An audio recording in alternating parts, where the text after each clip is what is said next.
तो first form हम लोगों ने जो देखी थी वो कौन सी थी, स्लोप इंटरसेप्ट फॉर्म। ठीक है, तो फर्दर हम बात करते हैं सेकंड एंड जो थर्ड इसकी फॉर्म्स, फंडामेंटल फॉर्म्स हैं।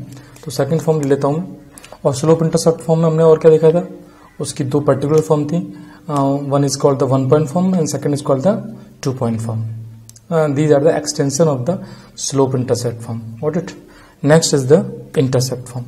अब हम लोग बात कर रहे हैं वो इंटरसेप्ट फॉर्म की है।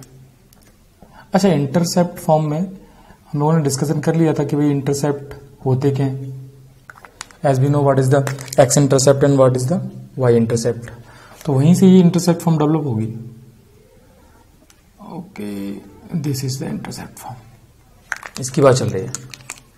यदि मैं कहूं कि भाई इंटरसेप्ट फॉर्म में what is the x intercept, तो एक्स इंटरसेप्ट वो पॉइंट है जहां पर कोऑर्डिनेट ऑफ y 0 और यू कैन से कि y एक्सिस पे जो लाइन इंटरसेक्ट करती है वो डिस्टेंस कहलाती है एक्स इंटरसेप्ट। तो यदि मैं आपसे ये कहूं कि मेरे पास जो x और y एक्सिस है और उसके बिहाफ पर यदि बात करना चाहूं for this line, suppose this is point A, this is point B, suppose A और B पॉइंट्स हैं, तो मैं इस लेंथ को बोलूंगा OA length is called the x intercept and OB length is called the Y intercept. तो इस OA length की यदि बात करूं और मैं अज्यूम कर लूं ये लेंथ A है, तो ये कोऑर्डिनेट मैं ले सकता हूं A,0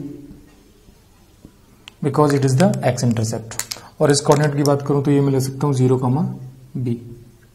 और मैं यहां से ये बता सकता हूं कि equation of line AB which are passing through these 2 points can be written as by 2 point form. जो भी बात हुई थी कि equation of line passing through 2 points क्या हो जाएगी, वहां से कर सकते हैं इसका। और सिंपल डेरिवेशन है, आप कितने तरीके से भी कर सकते हैं इसको। तो मैं स्लोप फॉर्म से भी कर सकते हैं, सारी बातें सेम है। तो ये आ जाएगा y minus y1 equals to y2 minus y1 upon x2 minus x1 into x minus x1। What it, इसको थोड़ा सा सिंप्लीफाई कर लेते हैं।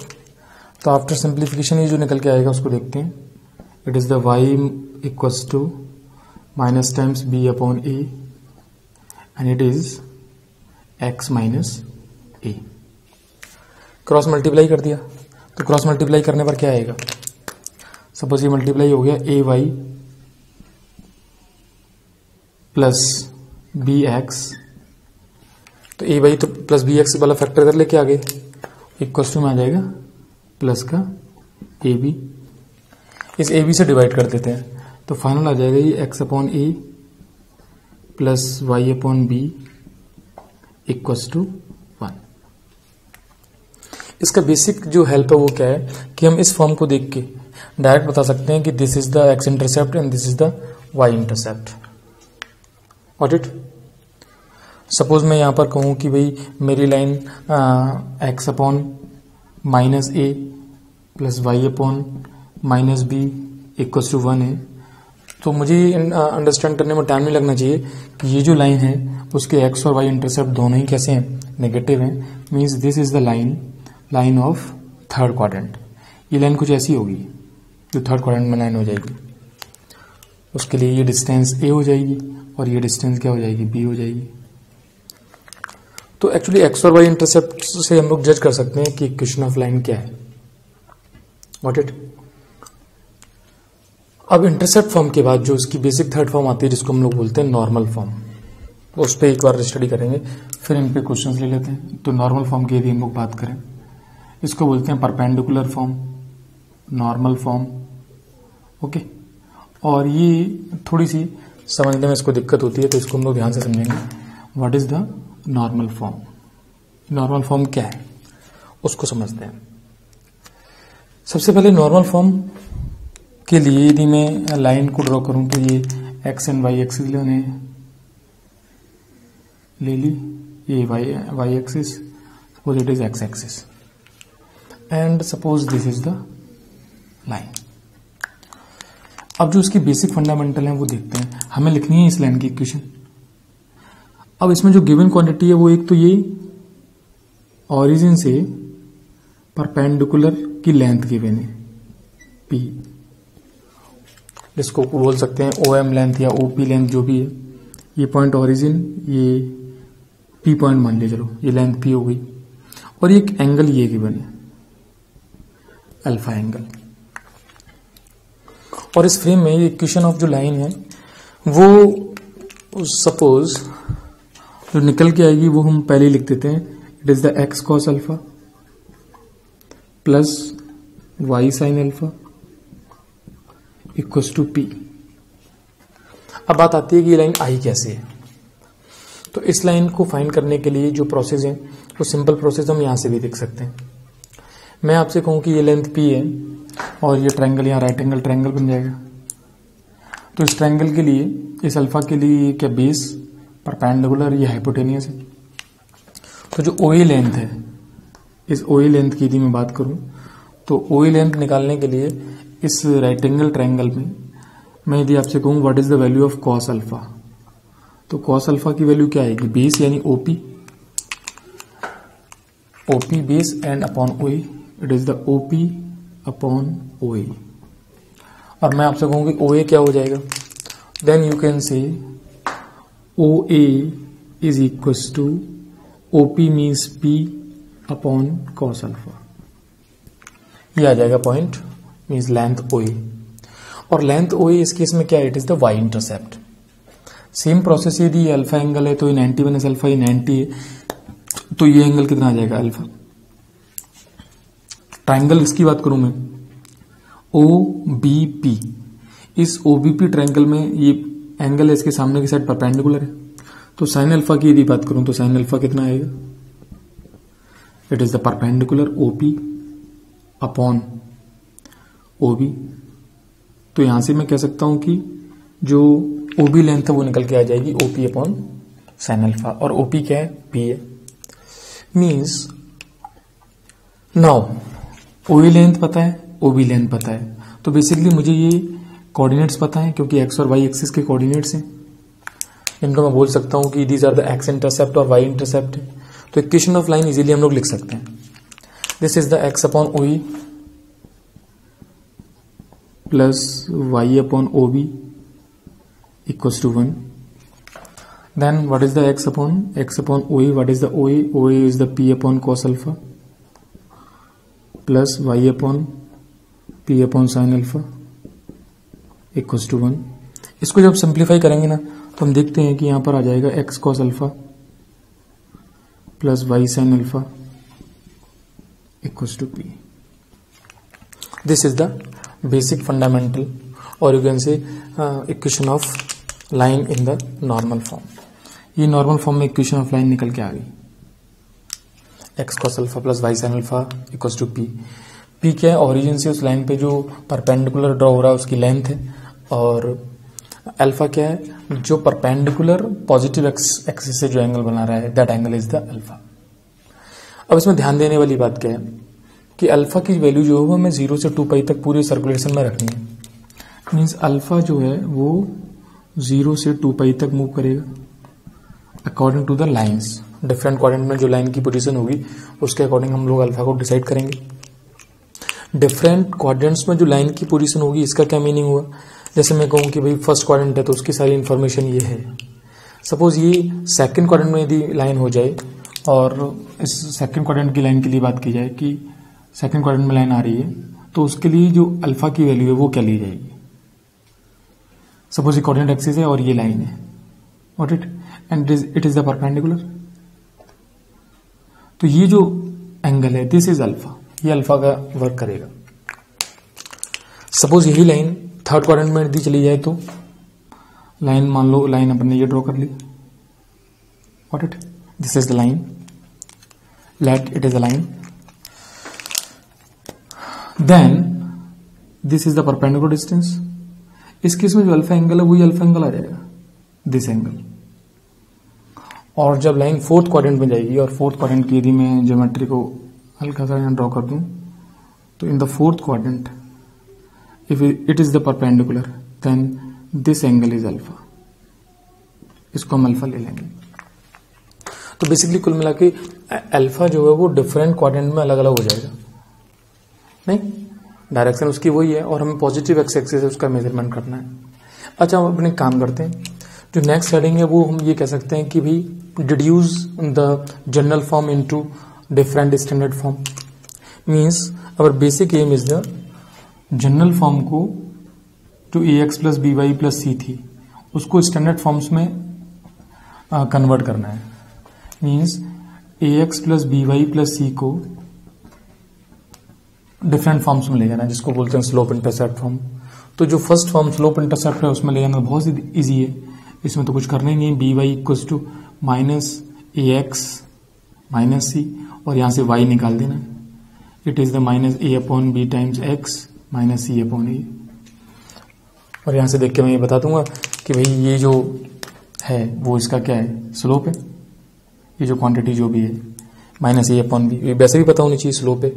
And this point is the y intercept. तो इस केस में स्लोप कितनी हो जाएगी इसकी, इस केस में यदि स्लोप की बात करूं तो स्लोप आ जाएगी अपने पास minus a upon B. Slope ले लेते हैं माइनस ए अपॉन बी। और यदि y इंटरसेप्ट की बात करते हैं तो y इंटरसेप्ट कितना आ जाएगा, माइनस सी अपॉन ए। तो कोई भी लाइन है उसको हम देख के इजीली बता सकते हैं कि भाई उसकी स्लोप क्या है। अच्छा, फिर मैं बात करूं सेकंड फॉर्म, जिसको मैंने बोला था कि इंटरसेप्ट फॉर्म है, बोर्ड पे ये मेंटेन है। तो इंटरसेप्ट फॉर्म में कन्वर्ट करना भी बहुत ईजी है, क्योंकि उसमें करना कुछ नहीं है। A x plus b y equals to minus c, इस माइनस सी से डिवाइड कर दो, a x upon minus c plus b y upon minus c equals to 1। अब मैं एक काम करता हूँ, ए से डिवाइड कर देता हूँ, then we can divide it x upon minus c upon a plus y upon minus c upon b equals to 1। और इसके देख के मैं बता सकता हूँ कि इस लाइन का जो लाइन ऑलरेडी मैं पता है उसका जो एक्स इंटरसेप्ट है वो माइनस सी अपॉन ए है, और जो वाई इंटरसेप्ट है वो सी अपॉन बी है। Got it. और ये वाली बात हम लोग बहुत जगह से बता सकते हैं कि इसका एक्स और वाई इंटरसेप्ट क्या है। यदि किसी को कोई कहे कि एक्स इंटरसेप्ट निकालना है तो put y equals to 0, then you can find the x intercept. और कोई कहे वाई इंटरसेप्ट निकालना है, then put x equals to 0। If x is 0 then we find the y intercept. If y is 0 then we find the x intercept. अब बात आती है third, जो नॉर्मल फॉर्म है, कि इस जनरल फॉर्म को नॉर्मल फॉर्म में कैसे कन्वर्ट किया जाए। ये बेसिक और इम्पोर्टेंट बात है। अच्छा, तो इसके पर्टिकुलर स्टेप्स हैं जो हमें फॉलो करने हैं। तो इसको हम लोग थोड़ा सा मैं पॉइंट्स बताऊंगा, उसको आपको रीराइट भी कर सकते हैं। जैसे कोई अपने पास लाइन दी जाए तो उसके लिए क्या क्या स्टेप्स फॉलो करने हैं हम लोगों को। सपोज जनरल लाइन गिवन होगी तो स्टेप फर्स्ट होगा कि जो कांस्टेंट टर्म है उसको हमें ले जाना है राइट हैंड साइड में। This is the step first. उसके बाद स्टेप सेकंड की बात करूंगा तो मैं जो राइट हैंड साइड है, this right hand side must be positive. उसके लिए मुझे जो भी करना पड़े वो मैं करूंगा। तो इस केस में मैंने माइनस से मल्टीप्लाई कर दिया। And now on this step we have to divide under root a square plus b square whole equation. इस पूरी इक्वेशन को डिवाइड कर देंगे under root of a square plus b square से। ये मैंने डिवाइड कर दिया। तो डिवाइड करने के बाद जो फॉर्मेशन मिलेगा ना, that is the general form. Means that is the, you can से, नॉर्मल फॉर्म। ये जो मिल रहा है, ऐसा क्यों है? क्योंकि देखो हमें पता होना चाहिए कि ओरिजिन से जो परपेंडिकुलर डिस्टेंस है वो ये फॉर्मूला है। कुछ लोगों को पता हुआ ये वाली बात, बाकी लोगों को आगे पता चलेगी। लेकिन मैं यहां पर यदि ध्यान से देखूं तो इस लाइन के करस्पॉन्डिंग जो स्लोप थी, तो इस लाइन की जो करस्पॉन्डिंग स्लोप थी वो तो अपने पास कितनी थी, माइनस ए अपॉन बी। और ये इसकी परपेंडिकुलर लाइन है तो इसकी स्लोप कितनी आ जाएगी, b upon a. Means slope of OP को यदि मैं लिखना चाहूं, slope of OP it is the b upon a. Yes और नो? और स्लोप ऑफ ओपी के according suppose we are going to create a triangle, then it is the suppose alpha angle and it is the b upon a। तो ये हो जाएगा under root a square plus b square. Yes और no? और इस case में मुझसे कोई कहे कि भाई ए अपॉन समथिंग ये क्या कहलाएगा, तो you can write it is a cos alpha. Yes और no? That's why we can write here this line is equivalent to x cos alpha plus y sine alpha equals to p. Here p is the perpendicular distance. तो ये जो steps हैं वो किसी भी general line को convert कर देंगे उसकी नॉर्मल फॉर्म में। सपोज जैसे हम कोई भी एग्जाम्पल एक ले लेते हैं और उस एग्जाम्पल के अकॉर्डिंग इसको सेट करके देखते हैं। जैसे मैं कहूँ कि मैंने एक एग्जाम्पल लिया कि भाई मेरे पास जो लाइन है वो 1 -1 into x minus √3y equals to suppose 4 है, ये लाइन गिवन है। अब इस लाइन को मुझे इस फॉर्म में कन्वर्ट करना है, then it is too easy, मुझे कुछ नहीं करना है, मुझे √3y इक्वल्स टू x -4 लिखना है and y equals to, easily we can write x by √3 -4/3। तो यहां से मुझे इजीली इसका स्लोप पता चल रहा है और y इंटरसेप्ट भी पता चल रहा है, तो स्लोप आ गया 1/√3। अब मैं कह भी सकता हूं एंगल ऑफ इंक्लिनेशन, ये एंगल ऑफ इंक्लिनेशन भी आ जाएगा, ठीक है। अब मैं बात करूं इस फॉर्म में कन्वर्ट करना है, वो भी इजी है। उसमें क्या करना है कि भाई अपने पास ये लाइन जो थी x -√3y, इसमें 4 से डिवाइड कर दिया, x -√3y 4 1। अब इसको ट्रांसफर कर दो तो x/4 हो जाएगा और यहाँ प्लस साइन इंट्रोड्यूस करना पड़ेगा क्योंकि as we know standard form में प्लस साइन है, तो प्लस आ जाएगा। It is the -4/√3 equals to 1। तो इसीलिए हम लोगों ने यहाँ पर इसका x इंटरसेप्ट और y इंटरसेप्ट चेक कर लिया कि y इंटरसेप्ट कितना है, -4/√3, वो यहाँ पे भी वही है। अब बात आती है इस लाइन की नॉर्मल फॉर्म में कन्वर्ट करने का सिस्टम, ये इंपॉर्टेंट एस्पेक्ट है, तो इसको थोड़ा सा हम लोग कूल होकर समझेंगे। सबसे पहले मैंने क्या किया कि भाई इस लाइन को जैसे मैंने ये बताया था तो वो ऑलरेडी पॉजिटिव है, c उस तरफ ले गए और उस तरफ है मेंशन है, तो इसमें √a² + b² से डिवाइड कर दिया, मीन्स 2 से डिवाइड कर दिया, तो ये आ जाएगा x/2 -√3/2 y इक्वल्स टू 4/2। अब मुझे ये ऑब्जर्व करना पड़ेगा कि ये जो 1/2 और -√3/2 है, ये कॉस और साइन की वैल्यूज हैं, मींस कॉस पॉजिटिव है साइन नेगेटिव है, तो कॉस पॉजिटिव साइन नेगेटिव ये किस क्वाड्रेंट में चल रहा है। यदि ऐसे सोचूं तो सोच सकता हूं cos positive sine negative fourth में आता है, और सपोज मैं कोऑर्डिनेट के एस्पेक्ट से भी सोचूं तो मुझे दिखाई दे रहा है कि एक्स का कोफिशिएंट पॉजिटिव है और वाई के साथ नेगेटिव है, तभी मैं कह सकता हूं कि फोर्थ क्वाड्रेंट की तरफ मूव कर रहे हैं। और वैसे भी हमें समझ में आना चाहिए कि इस लाइन को यदि मैं ड्रॉ करता हूं तो ड्रॉ करके भी मुझे समझ में आएगा कि एक्स कोऑर्डिनेट पॉजिटिव है लेंथ और ये वाई कोऑर्डिनेट नेगेटिव है, तो ये फोर्थ क्वाड्रेंट की लाइन है, तो फोर्थ क्वाड्रेंट में लाइन ड्रॉ हो जाएगी। अब फोर्थ क्वाड्रेंट में एक ऐसा एंगल सर्च करना है जिसके लिए वैल्यू 1/2 मिल जाए कॉस में और साइन में √3/2। That angle is 360 - 60 means 300। Then you can write cos x cos 300 plus y sin 300 equals to 2।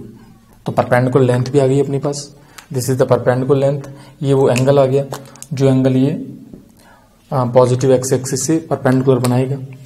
अब बात आती है कि सर अब ये cos हाफ जो था उसकी वैल्यू वो आपने 300 कैसे बता दी। तो एक तो बच्चों को पता होना चाहिए कि भाई हाफ और कॉस पॉजिटिव और साइन नेगेटिव कहां पर है, तो इसके लिए जो ASTC वाला रूल है वो आपको सबको याद होगा।